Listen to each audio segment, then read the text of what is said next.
En un mundo lleno de desafíos surge una figura inspiradora, Vanessa Tena. Su historia es un testimonio de perseverancia, resiliencia y logro, un faro de inspiración para todos nosotros. Nacida con una discapacidad auditiva, Vanessa se negó a que eso la definiera. Desafió obstáculos y demostró que todo es posible. Experta en publicidad y marketing con una maestría, revolucionó la industria con campañas innovadoras, ganando prestigiosos premios nacionales. Vanessa se desempeña como asesora principal para el juez del condado, dedicando su tiempo a guiar jóvenes, fomentar el liderazgo y asesorar a pequeñas empresas. Con el título de Mrs. Texas Earth, rompe barreras y nos recuerda que nuestro potencial no conoce límites cuando creemos en nosotros mismos y trabajamos arduamente. En redes sociales comparte conocimiento en publicidad y desarrollo profesional. Su pasión por hacer un impacto positivo la lleva a escribir un libro infantil basado en sus experiencias con audífonos, promoviendo la comprensión y empatía. Simultáneamente persigue su doctorado aspirando a un progreso continuo en la región del Paso. Vanessa Tena, un ejemplo de determinación y éxito. Bienvenida, Vanessa Tena.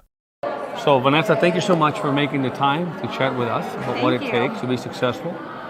You're wearing your crown. It's big, it's heavy. No, it's not that bad. It's great. I know. So for 2022, you will be what the things that is your responsibilities as Miss Texas. Yeah. So I pass the crown on at the end of next month. Okay. So that time, the clock is ticking, but looking back of the previous 11 months has been really great. It's been very transformational personally.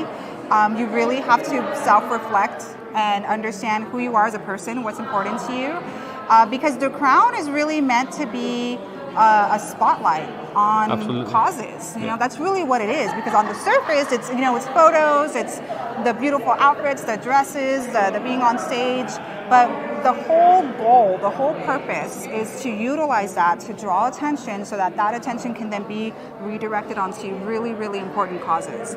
So that's the main purpose of being a title holder. Very good. Now, what I want to really get into is how you manage the emotions growing up. As you share with us, your hearing impairment, right? Your invisible disability, as you call it. And if you kind of go back to those times where maybe you were screamed at because you couldn't hear, or maybe you were told in school that why can't you learn, how did you over time learn to manage the emotion to overcome those things easy? It was a journey, because when you encounter these hardships, sometimes you blame yourself, or you say, God, I wish I wasn't the way I was. I wish I wasn't who I am. You start to experience a little bit of self-hate or self-doubt, which is really detrimental. It's horrible. And when you experience it as a child, even more so, because that affects the trajectory of the future person you're going to be.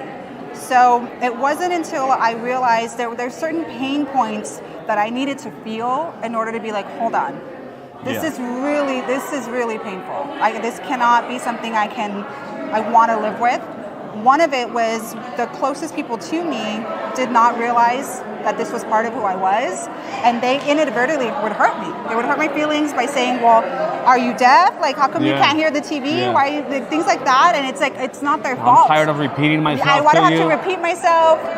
Co-workers, she's such a snob because she never listens to us when we talk, and I mean, my career was really important, my relationship and my life were so important, and that's when you start to realize, okay, it's something like, you need to change.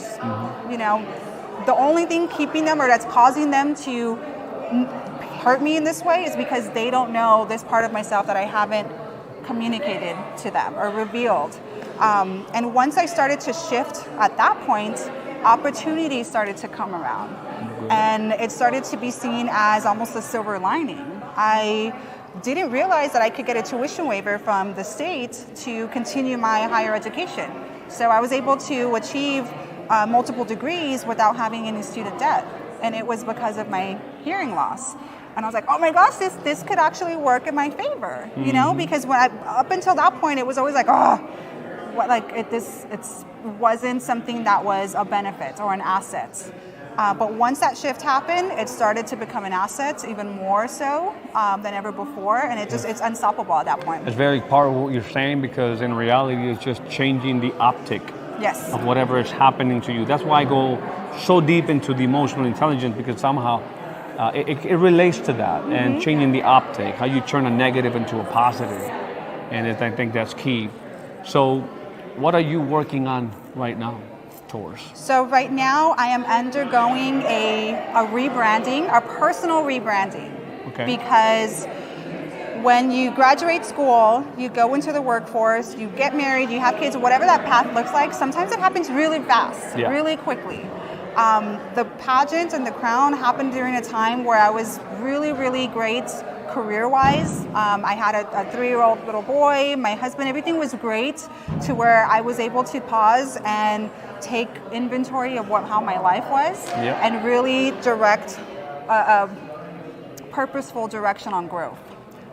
So my next thing is really focusing on, okay, I've had these experiences, what do I do with all of the resources and tools that I've now developed over the years? Yeah, well, that's key. And obviously there's a lot of women that watch this, and the whole idea is to get them inspired. As not just Miss Texas, but as a mom, as an entrepreneur, what would you tell them if they're right now just looking to pursue their dream? So something that was really important to understand early on rather than later is your dreams don't go away. They will never go away. As much as you try to say, no, that was when I was younger, that was, when I thought I knew what I wanted, it's impossible, there's no way I'd be able to achieve this. Though that dream never goes away. It stays deep inside of you. And it's going to seep out. And the way that it seeps out is you start to feel this pull. You start to feel longing for something. Even though you have everything you would want, everything you need, there's still this unexplained longing that you would feel. Jealousy even. You might feel jealous of somebody who's maybe getting close to the dream that you might have. That's your dream. That's still living within you. And each one of us has that because it's meant to be a directional navigator, almost like a compass to help us fulfill our purpose. So as cliche as it might sound, when we're younger, we're always telling our children, dream big. What are your dreams? What do you want to be when you grow up? Don't stop asking yourselves those questions. The dreams are are yours. Not everyone's going to understand them. Not everybody around you or that you love will support and understand them. And that's okay because they're not their dreams. They're your dreams. But the really important thing to realize is no matter what you do to quiet those dreams, they're never going to go away. So once you understand that, you start to face and start walking towards your dreams, and then you start to unlock that fulfillment that really makes you happy. Thank you for that. And hey guys, I'm sure you got a lot of golden nuggets from this interview. We kept it short but sweet. Obviously, we're going to put the links where you can follow Vanessa on social media, but make sure that you share this little interaction here that we had with other people, because all it takes sometimes, guys, is a little spark that can inspire somebody to ignite their great future. So Vanessa, thank you for that. And thank you for being here. Don't forget to share and subscribe. We'll see you in the next one. Bye-bye.